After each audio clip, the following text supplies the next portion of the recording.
Hello hi friends, ಆರು ರುಚಿಗಳು by ಮಾನಸ ಚಾನೆಲ್ಗೆ ಸ್ವಾಗತ. ಗೋರಿಕಾಯಿ ಹುಳಿ ಗೊಜ್ಜು ಅಥವಾ ಹುಳಿ ಸಾಂಬಾರ್, ಇದನ್ನ ಎರಡು ರೀತಿನಲ್ಲೂ ಕೂಡ ನೀವು ಮಾಡ್ಕೋಬಹುದು. ಹಾಗೆ ನನ್ನ ಚಾನಲ್ನ ಸಬ್ಸ್ಕ್ರೈಬ್ ಮಾಡಿ, ಲೈಕ್ ಬಟನ್ನ ಪ್ರೆಸ್ ಮಾಡಿ ಫ್ರೆಂಡ್ಸ್. ಗೋರಿಕಾಯಿ ನಾನು ಅರ್ಧ ಕೆಜಿ ಗೋರಿಕಾಯಿನ ಈ ತರ ಸೈಡ್ ಅಲ್ಲಿ ಇದನ್ನ ನಾರೆಲ್ಲ ಬಿಡಿಸ್ಕೊಂಡು ಕ್ಲೀನ್ ಆಗಿ ವಾಶ್ ಮಾಡ್ಕೊಂಡು ಈ ತರ ಉದ್ದುದಕ್ಕೇನೆ ಹಾಕೊಳ್ಳಿ, ಟೇಸ್ಟ್ ಚೆನ್ನಾಗಿರುತ್ತೆ.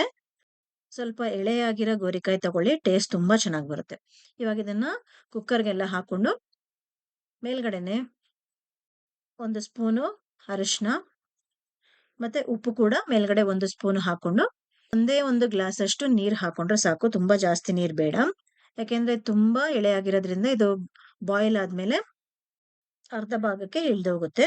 ಇವಾಗ ಇದು 2 ವಿಜಿಲ್ ಕೂಗಿಸ್ಕೊಂಡ್ರೆ ಸಾಕು. ಇವತ್ತು ಕೂಗೋ ಅಷ್ಟರಲ್ಲಿ ನಾವು ಹುಣಸೆ ಹಣ್ಣು ಕೂಡ ಒಂದು ಬೌಲಲ್ಲಿ 1 ಹಿಡಿಯಷ್ಟು ಹುಣಸೆ ಹಣ್ಣು ತಗೊಳ್ಳಿದಕ್ಕೆ ಸ್ವಲ್ಪ ಹುಣಸೆ ರಸ ಜಾಸ್ತಿನೇ ಬೇಕಾಗುತ್ತೆ. ಹಾಕೊಂಡು ಅದು ಮುಳುಗುವಷ್ಟು ನೀರು ಹಾಕೊಳ್ಳಿ. ಇದು ನೆನೆಯೋ ಅಷ್ಟರಲ್ಲಿ ನಾವು ಇದಕ್ಕೆ ಏನೇನು ಐಟಮ್ಸ್ ಬೇಕೋ ಅದನ್ನೆಲ್ಲ ಫ್ರೈ ಮಾಡ್ಕೊಳ್ಳೋಣ. ಒಂದು ಬಾಂಡ್ಲಿಗೆ 5 ರಿಂದ 6 ಸ್ಪೂನ್ ಅಷ್ಟು ಎಣ್ಣೆ ಹಾಕೊಳ್ಳಿ. 1 ಸ್ಪೂನು ಸಾಸಿವೆ, ಅದು ಸಿಡ್ದಾದ್ಮೇಲೆ ಅರ್ಧ ಸ್ಪೂನ್ ಅಷ್ಟು ಜೀರಿಗೆ, ಮತ್ತೆ ಒಣಮೆಣಸಿನ್ಕಾಯಿ ನಾನು ಇದಕ್ಕೆ 6 ರಿಂದ 7 ಒಣಮೆಣಸಿನ್ಕಾಯಿನ ಹಾಕೋತಾ ಇದ್ದೀನಿ. ಕರಿಬೇವಿನ ಸೊಪ್ಪು 1 ಹಿಡಿಯಷ್ಟು, ಹಾಗೆ ಬೆಳ್ಳುಳ್ಳಿ ಇದಕ್ಕೆ ನಾನು 1 ಉಂಡೆನ ಚೆನ್ನಾಗಿ ಸ್ಮ್ಯಾಶ್ ಮಾಡಿ ಹಾಕೋತಾ ಇದ್ದೀನಿ. ಅದೆಲ್ಲ ಒಂಚೂರು ಬ್ರೌನ್ ಕಲರ್ ಬರೋ ತನಕ ಫ್ರೈ ಮಾಡ್ಕೊಳ್ಳಿ ಚೆನ್ನಾಗಿ. ಇದೆಲ್ಲ ಬ್ರೌನ್ ಕಲರ್ ಬಂದಾದ್ಮೇಲೆ ಮತ್ತೆ ಬೆಳ್ಳುಳ್ಳಿ ಸ್ವಲ್ಪ ಫ್ರೈ ಆದ್ಮೇಲೆ ಆನಿಯನ್, 1 ಆನಿಯನ್, ದಪ್ಪ ಆನಿಯನ್, ಒಂದೇ 1 ಆನಿಯನ್ ಹಾಕೋತಾ ಇದ್ದೀನಿ. ಅದ್ರ ಜೊತೆಗೇನೆ ಟೊಮೆಟೊ ಕೂಡ 1 ಟೊಮೆಟೊ, ಅದು ಕೂಡ ದಪ್ಪ ಟೊಮೆಟೊ, ಚಿಕ್ಕದಾದ್ರೆ 2 ಹಾಕೊಳ್ಳಿ.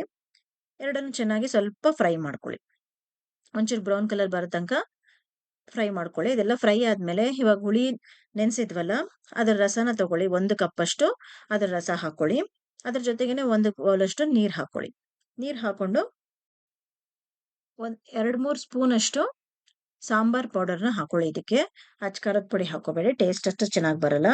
ಅದಕ್ಕೋಸ್ಕರ 2 ರಿಂದ 3 ಸ್ಪೂನ್ ಅಷ್ಟು ಸಾಂಬಾರ್ ಪೌಡರು ಮತ್ತೆ 1 ಸ್ಪೂನು ಉಪ್ಪು ಹಾಕೊಂಡು 2-3 ನಿಮಿಷ ಇದನ್ನ ಚೆನ್ನಾಗಿ ಬಾಯ್ಲ್ ಮಾಡ್ಕೊಳ್ಳಿ. ನೋಡಿ, ಇವಾಗ ಆಲ್ರೆಡಿ ಕುದಿ ಬರೋದು ಸ್ಟಾರ್ಟ್ ಆಗಿದೆ. ಅದೇ ತರ 2-3 ನಿಮಿಷ ಬಾಯ್ಲ್ ಆದ್ಮೇಲೆ ಅದಕ್ಕೆ ನಾವು ಬಾಯ್ಲ್ ಮಾಡ್ಕೊಂಡಿದ್ವಲ್ಲ ಗೋರಿಕಾಯಿನ, ಅದನ್ನು ಕೂಡ ಇದಕ್ಕೆ ಹಾಕೊಂಡು ಮಿಕ್ಸ್ ಮಾಡ್ಕೊಳ್ಳಿ. ಇದು ಕೂಡ ಅದ್ರ ಜೊತೆನಲ್ಲೇ ಇನ್ನ ಒಂದು 2-3 ಮಿನಿಟ್ಸ್ ಚೆನ್ನಾಗಿ ಬಾಯ್ಲ್ ಆಗ್ಲಿ. ಬಾಯ್ಲ್ ಆದ್ರೆ ಗೋರಿಕಾಯಿಗೂ ಸ್ವಲ್ಪ ಹುಳಿ ಖಾರ ಎಲ್ಲ ಇಟ್ಕೊಳ್ಳುತ್ತೆ. ಉಪ್ಪು ಆಲ್ರೆಡಿ ಹಾಕಿದೀವಿ. ಮತ್ತೆ ಮೇಲ್ಗಡೆ 1 ಹಿಡಿಯಷ್ಟು ಕೊತ್ತಂಬರಿ ಸೊಪ್ಪು ಕೂಡ ಹಾಕೊಂಡು ಚೆನ್ನಾಗಿ ಮಿಕ್ಸ್ ಮಾಡಿ ನೀರ್ ಇನ್ನೊಂಚೂರು ಇನ್ನ ಒಂದು ಬೌಲ್ ಇಡ್ಸುತ್ತೆ ಇದಕ್ಕೆ, ಯಾಕೆಂದ್ರೆ ಇದು ಗೋರಿಕಾಯಿ ಕೂಡ ಅದ್ರ ಜೊತೆನಲ್ಲಿ ಬಾಯ್ಲ್ ಆಗ್ಬೇಕಲ್ಲ, ಅದಕ್ಕೋಸ್ಕರ ನೀರ್ ಇನ್ನೊಂದ್ ಸ್ವಲ್ಪ ಹಾಕೊಂಡು 5-6 ನಿಮಿಷ ಬಾಯ್ಲ್ ಮಾಡ್ಕೊಳ್ಳಿ. ಚೆನ್ನಾಗಿದು ಬಾಯ್ಲ್ ಆಗ್ತಿದ್ದಂಗೆನೆ ಲಾಸ್ಟ್ ಅಲ್ಲಿ 1 ಸ್ಪೂನು ಜಾಗರಿ, ಇಲ್ಲ ನಿಮ್ಗೆ ಸ್ವೀಟ್ ಜಾಸ್ತಿ ಇಷ್ಟ ಇದ್ರೆ 2-3 ಸ್ಪೂನ್ ಕೂಡ ಹಾಕೊಂಡು ಮಿಕ್ಸ್ ಮಾಡ್ಕೋಬಹುದು. ಅದಕ್ಕೆ ಟೇಸ್ಟ್ ನೋಡಿ ಮೇಲ್ಗಡೆ ಉಪ್ಪು ಮತ್ತೆ ಖಾರ ಇನ್ನೊಂದ್ ಸ್ವಲ್ಪ ಹಾಕೊಂಡು ಚೆನ್ನಾಗಿ ಇನ್ನೊಂದ್ ಸ್ವಲ್ಪ ಹೊತ್ತು ಬಾಯ್ಲ್ ಮಾಡ್ಕೊಳ್ಳಿ. ನೋಡಿ, ಇವಾಗ ಗೋರಿಕಾಯಿ ಸಾಂಬಾರ್ ತರನಾದ್ರೂ ಇದು ಮಾಡ್ಕೋಬಹುದು, ನೀವು ಗೊಜ್ಜು ತರನಾದ್ರೂ ಮಾಡ್ಕೋಬಹುದು. ರೆಡಿ ಆಗಿದೆ. ಇದನ್ನ ಬಿಸಿ ಬಿಸಿಯಾದ ಅನ್ನಕ್ಕೆ ಹಾಕೊಂಡು ಮೇಲ್ಗಡೆ ತುಪ್ಪ ಹಾಕೊಂಡು ಜೊತೆನಲ್ಲಿ ಕಾಯಿ ಎಲ್ಲಾನು ರಸ ಎಲ್ಲಾನು ಹಾಕೊಂಡು ತಿಂತಾ ಇದ್ರೆ ತುಂಬಾ ಟೇಸ್ಟಿ ಆಗಿರುತ್ತೆ. ಹಾಗೆ ಮನೆಯಲ್ಲಿ ಟ್ರೈ ಮಾಡಿ ಫ್ರೆಂಡ್ಸ್. ಕಮೆಂಟ್ ಬಾಕ್ಸ್ ಅಲ್ಲಿ ಕಮೆಂಟ್ ಹಾಕಿ. ಈ ರೆಸಿಪಿ ಎಲ್ಲರಿಗೂ ಇಷ್ಟ ಆಗಿದೆ ಅನ್ಕೊಂಡಿದ್ದೀನಿ. ನನ್ನ ಚಾನಲ್ನ ಸಬ್ಸ್ಕ್ರೈಬ್ ಮಾಡ್ತಿರೋರು ಇವಾಗಲೇ ಸಬ್ಸ್ಕ್ರೈಬ್ ಮಾಡ್ಕೊಳ್ಳಿ.